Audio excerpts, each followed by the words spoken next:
yaitu dua pemimpin perempuan yang ada di Institut Teknologi Telkom Purwokerto. Tapi selain itu juga keluarga kita sendiri keluarga kecil. Kalau nggak ada support suami juga nggak bisa. Ya. Jadi ada di belakang saya ini ada support system anak-anak dan suami. Support sistemnya kalau saya sih lebih dari ibu ya. Dulu ibu itu selalu bilang gini, kalau sebagai perempuan ini bukan berarti saya mengecilkan profesi yang lain gitu ya. Tapi ibu selalu menekankan ke saya kalau perempuan pengen dihargai, itu kalau bisa usahakan bekerja. Buat semua tapi khusus untuk women in engineering gitu ya. Saya ingin mengencourage perempuan-perempuan yang notabene di teknik itu bisa loh jago-jago, lebih jago dibanding laki-laki gitu. Kerjakan secara konsisten, mulai dari diri sendiri, mulai dari sekarang, mulai dari yang kecil-kecil, tekun, ditekuni, terus konsisten. Kalau orang Jawa itu mungkin telaten, tapi kalau dalam agama itu namanya istiqomah.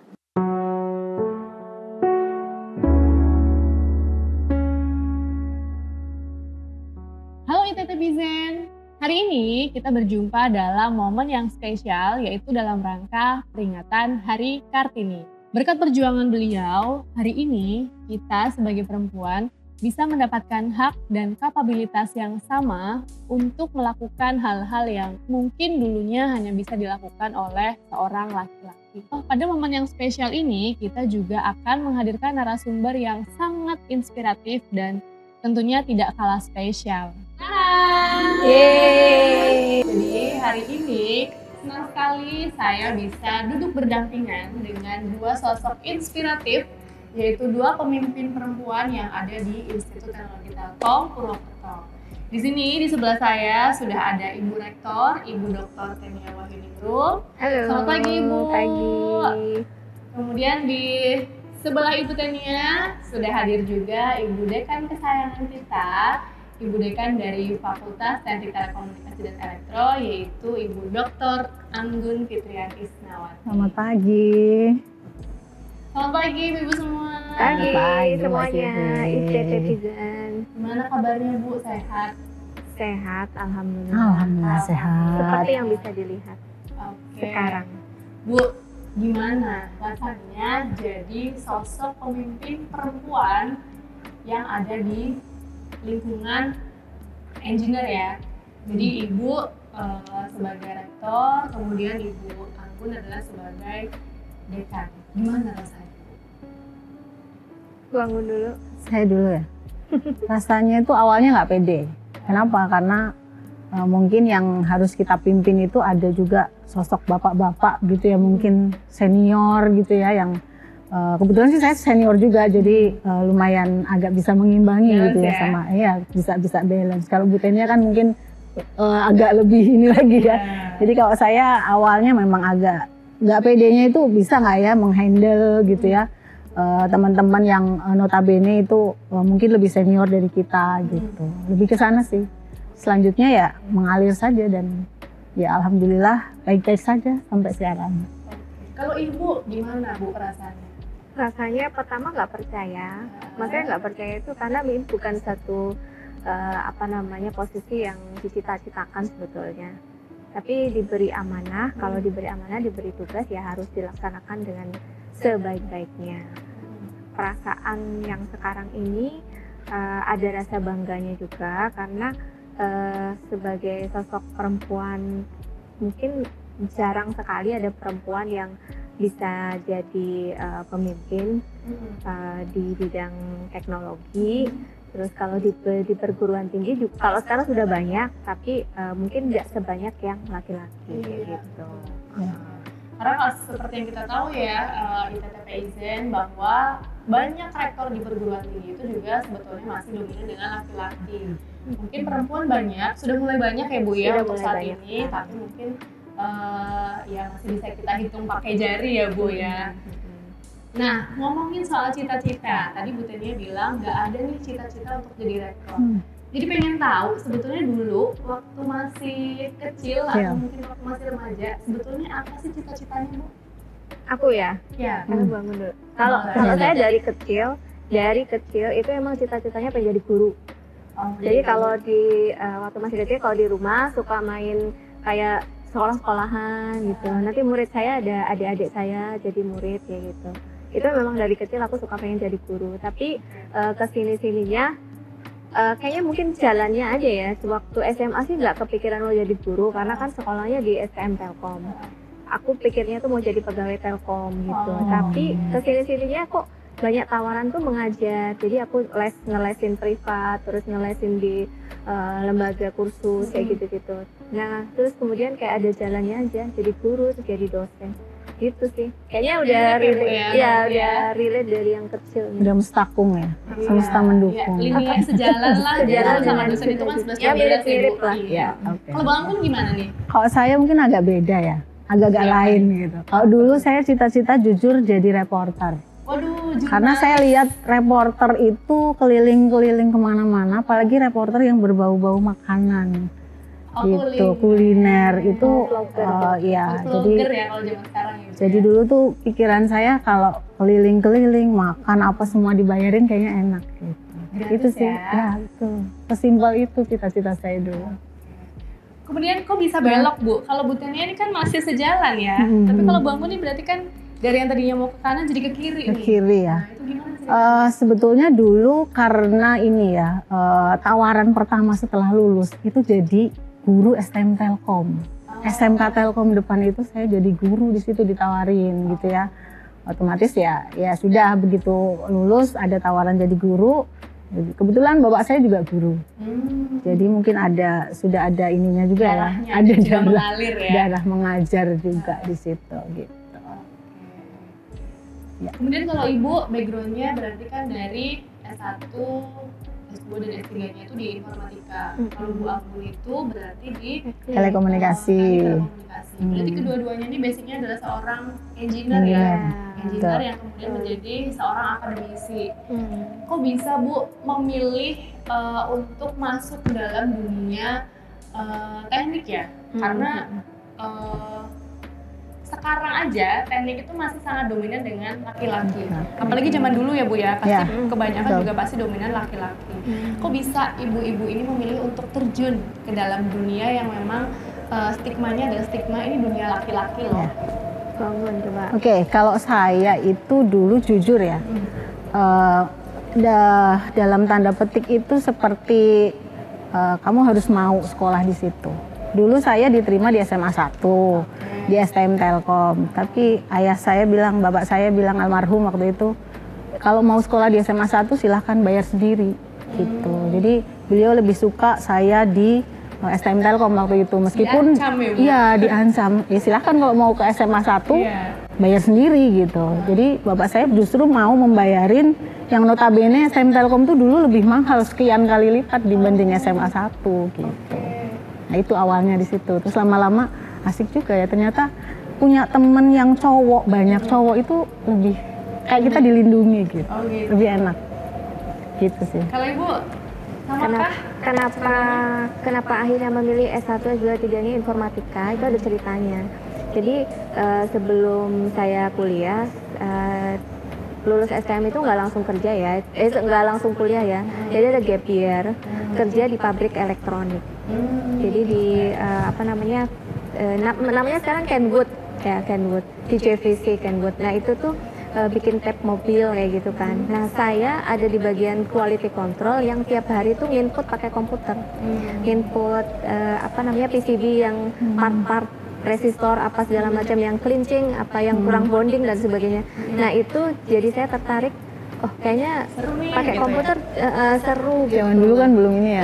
Dulu belum banyak. Pakai Excel. Tapi komputer dulu udah punya di rumah ya Bu? Ya enggak dong. Belum ya? Di tempat kerja maksudnya. PC-nya itu ada di pabrik. Ya di pabrik. Yang itu dipakai bersama-sama gitulah. Kan ada shift-shift gitu. Kan saya di shift normal, terus diajarin cara bikin program gini-gini. Oh ternyata kayaknya seru. Gitu ya? Jadi saya kesini-sininya kayaknya pengen kuliah di bidang komputer gitu. Sampai sekarang.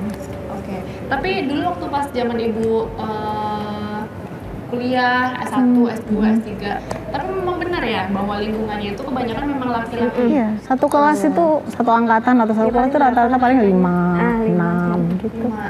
Ceweknya cuma 5 Ya, dari berapa katakanlah 40 mahasiswa gitu. Jangan salah, saya dulu S1 perempuannya cuma saya sendiri. Nah, itu malah lebih ini lagi. Cewek sendiri. Keren Terus banget. S2 juga sama, ceweknya sendiri. S3 juga ceweknya dikit. Begitu kerja di TT itu dominan laki-laki. Laki-laki.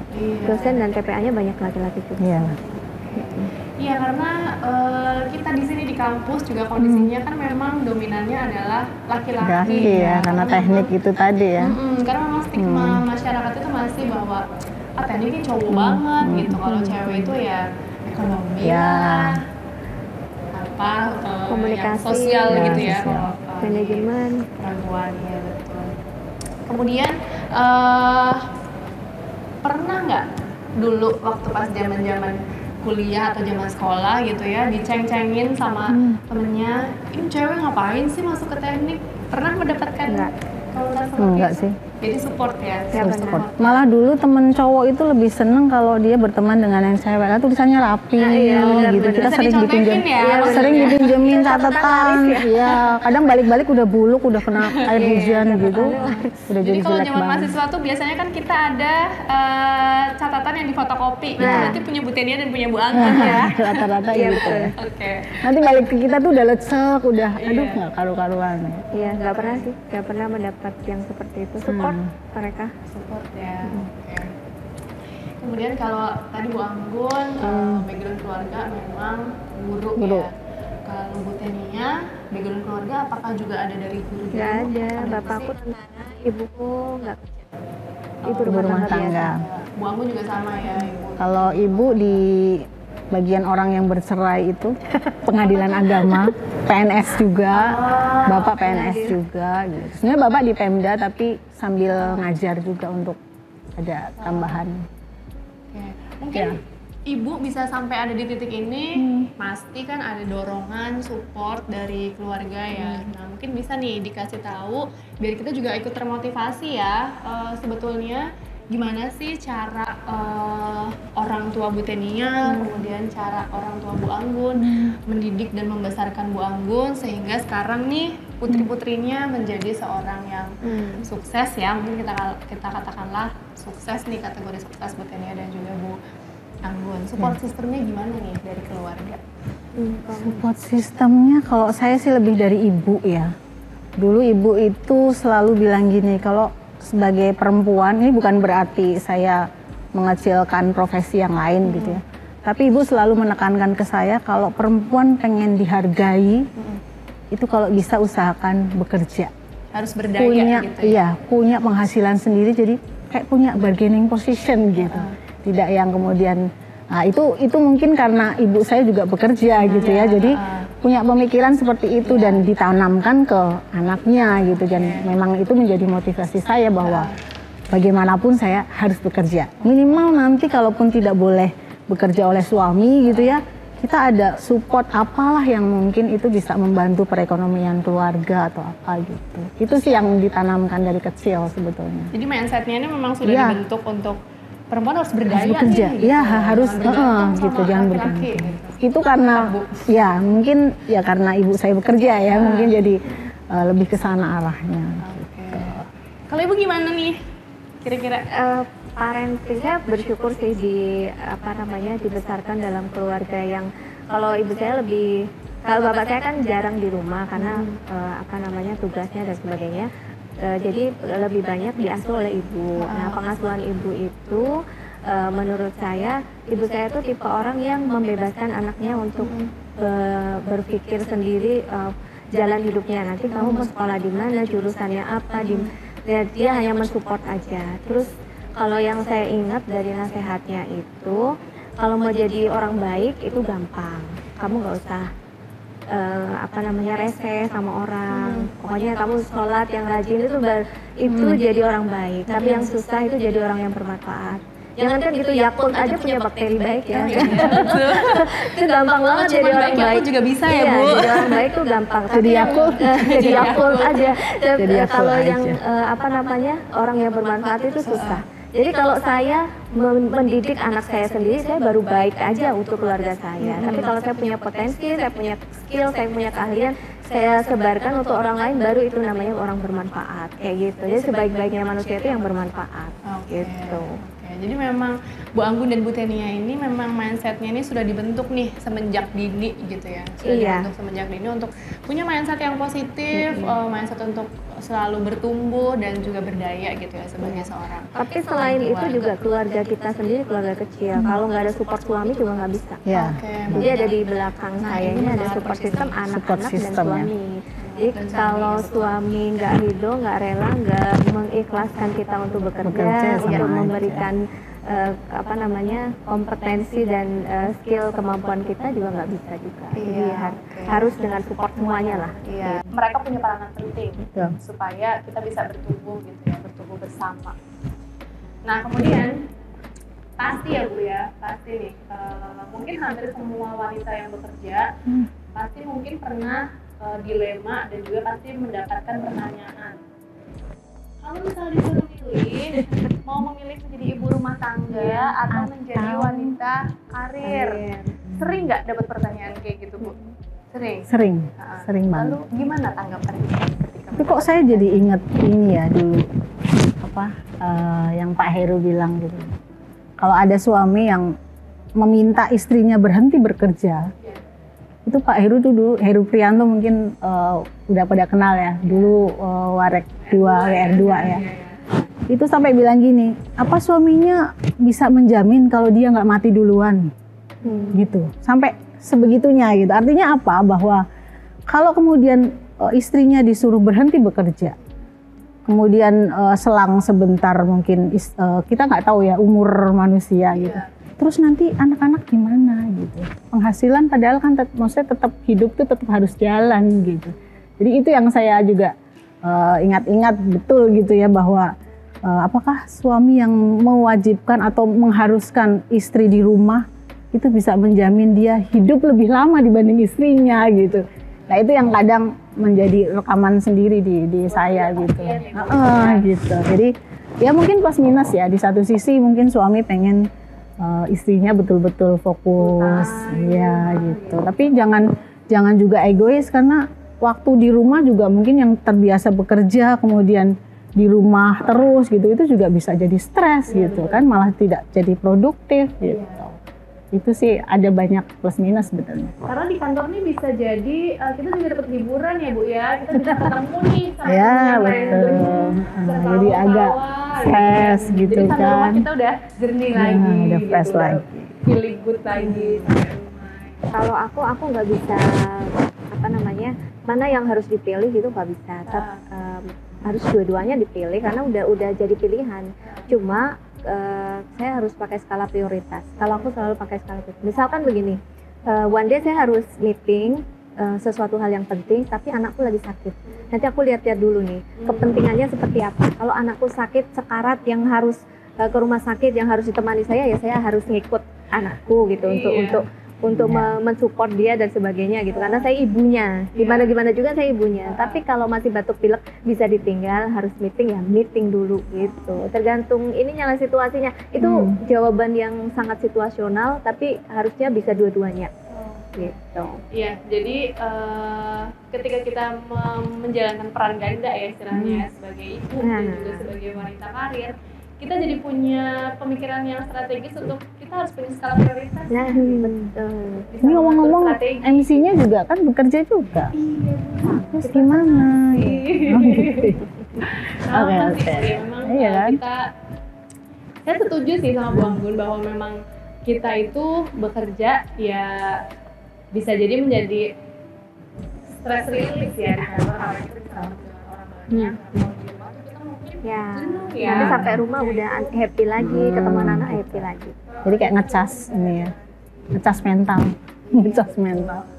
Nah, kita aku punya satu momen yang apa nih? mau aku tanyakan sama Bu Tenia dan juga sama Bu Anggun. Apakah masih mengingat momen ini? Saya pilih dulu ya. Menarik sekali foto-foto zaman dulu. Ketika beliau-beliau ini masih belia ya. Masih imut-imut sama amit-amit ya. Gua tanya dulu nih sama Bu Tenia. Ibu masih ingat nggak ini foto tahun berapa? Ini foto 2006.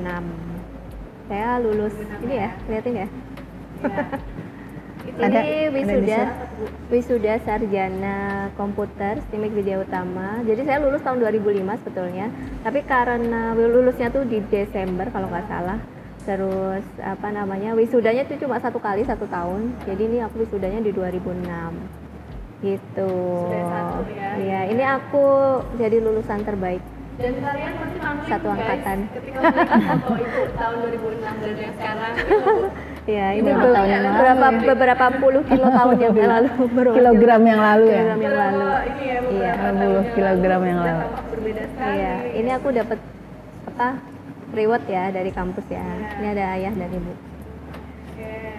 Ini saya punya sih foto ibu waktu kelas wisuda S1, S2, kemudian ini S3 ya Bu ya. Ini S2 bukan Bu? Ini S2. Ini Pak Ahmad Loka. Ahmad Loka itu rektor ITB. ya. Salam. Jadi Ibu dulu S2 di ITB. Di ITB. Nah, ini yang terakhir Magister Teknik MT. Itu S3 S3 tahun berapa Bu? tahun 2020. 2020 aku lulus S3. Lulus S3. Jadi Ibu itu dari S1, S2, S3 ada jeda ya? Ada jeda. Jadi ini kan lulus 2005. Ini lulus 2010. Ini 2020. Jadi 5 tahun sekali ya? Iya ya. Oh enggak, 5 Enggak, tahun ini ada 10 tahun. Oh iya ya. Ya, 10 tahun. Jangan ditiru ya guys. Lama banget kuliah. Lebih cepat gitu ya? Iya, harusnya Ah, iya. langsung aja S1, S2, S3 gitu. Jangan deng, S2 dulu terus merit dulu. Oh. Oh iya, biar kita merasakan Iya nanti bahagia yang mau gitu, nyari gitu. S3 dianya aduh dia udah S3 Ternyata gimana? masih muda. Iya. Kalau ini udah emak-emak nih. Mikirnya udah lemot. Bu, aku juga punya nih Bu, foto waktu Ibu wisuda. Ini sudah tahun berapa ini Bu? Ini yang atas itu wisuda S2. Jadi saya S2 itu 2000 wisudanya ya 2011. Kemudian S3 masuk S3-nya itu masuk 2013, lulus 2018. Ini yang bawah ini yang saya wisuda S3. Gitu. Iya, iya. Jadi ini 2011 ya. Duluan aku dong S2-nya. S2 saya lulus 2011 Aku loh. 2010. Oh iya benar. Duluan aku berarti. Ya. Iya, iya, iya. Sebenarnya yang lebih senior yang mana? Biasanya saya jelas. Ya, Iya dong. karena selisih 4 tahun kayaknya kalau Iya, nggak salah selisih selisih 4 4 tahun tahun. sama Bu Tene. Itu sebelumnya S3. ini kenalnya memang pas udah di ITTP atau Kenalnya di SMK enggak. Kenalnya sebetulnya karena dia istrinya teman saya gitu. Teman STM Telkom itu teman gila-gilaan lah ya zaman dulu. Besti. Dulu nih waktu kelas Ya, sekolah Besti. berarti teman kabur bareng nggak? Enggak. Enggak, juga ya. belum. Enggak, belum kayaknya bareng. saya ingat tuh ketemu Bu Anggun itu waktu aku kuliah ya. Ya, Aku udah kuliah S1. satu. Jadi ini pertemanan yang bisa dicontoh ya. Jadi udah bersama, Udah bersama. kemudian berkembang bersama, Melebar bersama. melebar bersama dan Iya, iya. Melebar bersama. Amin, amin. Ya. ambil jannah ya Bu. Til jannah. Til jannah. Sahabat surga lah ya. Sahabat surga, Masya Allah. Masya Allah. Foto siapa ini? Itu sebetulnya foto saya waktu kelas 3. Saya ingat banget ini foto di depan Pegadaian ya. Ini tuh iya nggak tahu saya pokoknya ini foto kelas 3 gitu ya. Zaman dulu tuh Pegadaian zaman dulu. gitu apa gimana? Pokoknya kalau zaman dulu tuh modelnya rambut tuh di ini ya di entah dikuncir, entah dikasih pita-pita di itu gitu iya. Agak-agak resmi banget. Ini pakai sepatu loh. Jangan salah, ini malam-malam pakai bukan jaketnya pakai sepatu. Jadi Bu, Gitu. Pegadaian tuh sama foto atau gimana waktu itu? Ah nggak tahu tuh dulu kayaknya teman ayah ya orang Pegadaian gitu. Masih inget banget ini. Ya, jadi menarik sekali memang ya masa kecilnya Ya. Ibu ini kalau diingat-ingat pasti ini ya banyak kenangan dulu ya pas Pas kecil. di sekolah. Oke, next. Mau disimpan atau masih mau dilihat nih fotonya? Oke. Simpan aja. simpan aja. Ketahuan. Kemudian selama menjadi rektor dan juga selama menjadi dekan, ada nggak tantangan yang paling berat yang dijalani sama ibu? Yang mungkin bikin ibu nih, aduh capek ya jadi pemimpin gitu. Apalagi pemimpin perempuan. Pernah nggak? Kayaknya yang paling capek dia tuh. Capek nggak sih Bu jadi rektor Bu? Jujur awal-awal saya jadi rektor, kan sekarang saya rektor sekaligus wakil rektor. Waduh, Di keren. awal itu saya pulang kerja pernah tuh capek banget, pulang kerja tuh nangis saya. Nangisnya tuh karena nangis capek. Aduh, capek banget gitu. Tapi nggak ngerti harus gimana. Iya, nggak ngerti harus gimana. Harus ngomong ke siapa Iya. gitu kadang ya. Karena hanya handle 2 kerjaan kan. Tantangannya banyak sih tantangannya. Berarti kan kalau handle dua job gitu ada banyak tim yang harus dihandle gitu kan. Nah itu juga ada challenge tersendiri, apalagi sekarang ini saya menghadapi TUNC, ya Telkom University, di mana saya ada di bawah saya itu akademik, yang itu jadi core bisnisnya ITTP. Nah itu paling berat sih. Yang paling banyak aku pikirin itu. Lain-lain apa ya? Kalau so far sih kalau memanage teman-teman yang masih muda-muda sih enak sih. Bisa diajak lari dan mereka kebanyakan udah pintar-pintar gitu. Kita buang. Kalau saya lebih kepada mungkin karena sudah saya cukup senior ya. Saya jangan bilang tua ya, tapi senior gitu. Kalau iya, soalnya NIK saya 02 itu nggak ada, yang 01 itu nggak ada. Jadi NIK saya 02. Tapi secara katakanlah umur gitu ya. Tadi sudah saya sampaikan ada beberapa yang mungkin lebih senior gitu ya. Kita kadang mau negur atau mau apa tuh ada perasaan sungkan, segan dan lain sebagainya. Itu kadang jadi beban gitu karena sebetulnya itu harus profesional ya, artinya siapapun itu kalau memang istilahnya kita harus menghandle gitu ya, atau harus memimpin gitu ya, nggak usah melihat umur gitu. Tapi kadang karena sebagai orang Jawa juga ya, kadang suka ya itu segan seperti itu yang akhirnya ya udahlah kita handle sendiri aja gitu. Nah, kayak gitu yang mungkin lebih menyita banyak energi gitu. Kalau supportnya dari teman-teman yang lain sih, saya rasa ITTP ini lumayan solid ya orang-orangnya gitu, nggak terlalu sulit untuk katakanlah diarahkan gitu, nggak terlalu sulit. Kemudian pasti kan sibuk banget ya Bu. Sibuk banget, pasti banyak perjalanan dinas keluar, banyak hal-hal itu. Bangun jam berapa Bu? Jam pagi sih. Pokoknya jam 4:30 udah bangun. 5 subuh. Iya, pasti. Bu Tania ya. Kalau saya tidak bisa membohongi diri bahwa saya tidak bisa masak gitu. Jadi kalau pagi itu ya memang saya tuh model yang kalau sarapan itu jatuhnya mules perut. Gitu. Sama katanya tuh kayak Masnya tuh. Jadi yang memang entah itu terbentuk dari dulu gitu ya, dari zaman kecil atau apa, yang jelas saya sarapan apapun gitu jatuhnya di kantor jadi mules, malah mengganggu aktivitas gitu. Memilih tidak memasak dan akhirnya satu keluarga juga mengikuti ritme saya gitu kan, namanya juga emak gitu ya, akhirnya jadi vibes-nya itu kena semua gitu. Nah ini ya. Nah, kalau tidur itu saya seringnya jam 11 ke atas.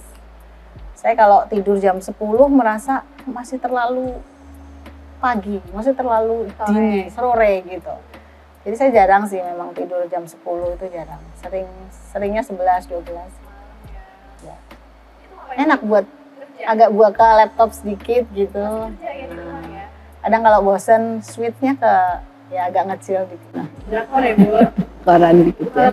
Bekerja. Nah, nanti kalau udah bosen, alihkan ke monitor yang lain gitu kan ya. Biar imbang sebenarnya. Biar berimbang. Ya, Life balancing ya, Bu, kalau istilahnya siap. sekarang ya. Betul. Kalau itu jam berapa Bu? Tadi ya, tidurnya. Kirain bangunnya. Sama sih, sama. Jadi jam 10 jam Sekitar. 11. Pokoknya saya harus nemenin anak saya tidur dulu, baru saya tidur gitu. Tapi sekarang ini saya udah jarang banget bawa kerjaan ke rumah. Maksudnya udah sisa-sisa tenaga lah. Kecuali memang harus ada yang dikerjakan, baru saya buka laptop untuk mengerjakan sesuatu gitu. Kalau saya hiburannya sekarang main game. Gimana tuh? Nah, Yang ada di HP aja, yang gampang-gampang. Enggak board game ya? Ya gitu. Nah, ya gitu-gitu deh. Iya, FF. gitu. Terus Plant Zombie gitu-gitu. bukan generasi FF Angry ya? Birds enggak, aku nggak bisa main FF. Iya, buat rilis ini ya, sambil nemenin anak belajar, sambil nemenin anak ngapain gitu. Tapi dia kalau anaknya ngegame marah-marah. Enggak, sekarang enggak. Anaknya belajar. Daripada marah-marah, mending kita main game bareng. Iya, main game bareng. Iya. Iya, bener. sekarang kayak gitu. Main Iya, game bener. bareng. Oke. Jadi itu kan mungkin bisa dibilang sukses ya. Mungkin banyak juga orang yang pengen nih ada di posisi Bu Tenia, pengen di posisi Bu Anggun gitu. Oh iya ya. Kalau ibu sendiri, apakah masih ada hal-hal yang ingin dicapai untuk kedepannya? Atau ini cukup kayaknya ini sudah Oh, oke. Bu Anggun coba. Cukup ya. Kalau namanya orang itu kan katanya kalau belajar itu harus sampai ke ada gitu. Istilahnya kita jangan pernah berhenti untuk belajar gitu. Belajar apapun, mungkin kita sekarang udah bisa ini, tapi kita belum bisa yang lain. Nah, kita switch ke sana dan seterusnya. Jadi cukup untuk belajar kayaknya enggak gitu ya. Kalau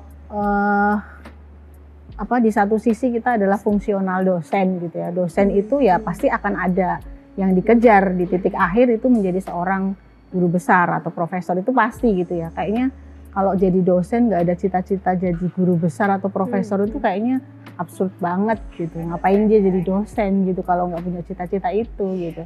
Kalau di sisi struktural ya semuanya kan ada waktunya ya. Di satu waktu ada orangnya gitu ya.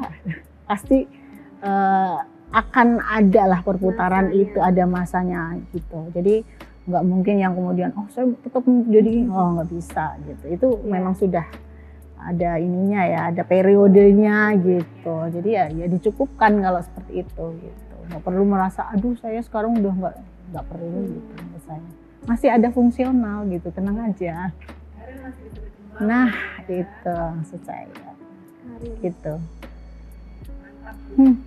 Siap. Kalau aku ya sama sih, mungkin kalau di karirnya kepengen jadi guru besar one day gitu. Kalau struktural udah mentok kayaknya, tapi cita-cita yang lain aku pengen bikin sekolah. Bisa ya? Pokoknya saya ada bukaan pengen ada kontribusi selain jadi dosen gitu lah. Saya pengen bikin sekolah, entah apa itu sekolahnya, kayaknya sekolah kuliner mungkin atau sekolah apalah, pokoknya atau sekolah TK atau apalah, pokoknya. Siap. Ya, saya bagian isi-isi. Bagian tester ya. Tester dan lain-lain. pengen bikin kafe, pengen bikin sekolah, pengen bikin perpustakaan, kayak gitu deh. Nanti saya bagian reporternya gitu ya. Jadi menyalurkan yang cita-cita zaman dulu. Atau gitu. Jadi apalah gitu yang misalkan. Maksudnya di luar kedosenan itu ada. Gitu. Misalkan saya masih dibutuhkan, saya pengen misalkan berkontribusi ke pemerintah jadi staf ahli atau apa-apa gitulah. Tapi mainnya ada di luar gitu. Oh, mainnya di luar. Di luar kampus. Jadi jangan lupa pulang gitu ya, jangan main. Berkontribusi di luar kampus gitu. Berarti kuncinya adalah kebermanfaatan itu tadi. Iya benar. Semoga ya, doain ya bisa bikin sekolah. Amin. Ya, masuk surga. #amin gitu. #amin. Nah, mungkin ini terakhir ya, Bu. Terakhir apa nih? Terakhir. Oh, terakhir bertanya maksudnya. Sesi terakhir. Sesi terakhir. Closing sekalian gitu ya, Bu. Mungkin boleh kasih motivasi untuk viewers kita nih, untuk para ini, motivasi dari Bu Tenia atau pesan dari Bu Tenia untuk kita semuanya dulu untuk kita semuanya bisa lebih berkembang lagi. Bangun deh. Kalau saya buat semua tapi ada khususnya, boleh nggak? Ya boleh. Buat semua tapi khusus untuk women in engineering gitu ya. Saya ingin mengencourage perempuan-perempuan yang notabene di teknik itu bisa loh jago-jago, lebih jago dibanding laki-laki gitu. Jadi tetap semangat bahwa meskipun jumlahnya masih sedikit, relatif sedikit, tapi justru itu banyak dibutuhkan gitu. Jadi tetap semangat saja buat perempuan-perempuan teknik gitu ya, mungkin kalau saya gitu. Semangat. Kalau itu Untuk semuanya. ya boleh buat mahasiswa, boleh buat Oke. dosen, boleh buat yang lain. Baik. Untuk menjadi seseorang, atau kalau kita punya cita-cita yang besar, itu selalu diawali dengan langkah-langkah kecil gitu. Jadi perjalanan kita 1000 km itu berawal dari satu langkah. Jadi kalau bagi saya kerjakan secara konsisten, mulai dari diri sendiri, mulai dari sekarang, mulai dari yang kecil-kecil, tekun, ditekuni, terus konsisten. Kalau orang Jawa itu mungkin telaten, tapi kalau dalam agama itu namanya istiqomah. Karena istiqomah itu sesuatu hal yang sulit, yang gampang itu istirahat. Iya kan? Iya, jadi harus istiqomah, persisten, konsisten lah bahasa Inggrisnya, bahasa Indonesianya, bahasa Jawanya telaten begitu deh. Iya. Terus saja dilakukan sampai mencapai satu titik di mana kamu merasa, oh inilah saatnya, gitu. Puas gitu. Untuk seluruh perempuan-perempuan Indonesia, kami mengucapkan Selamat Hari Kartini. Dah.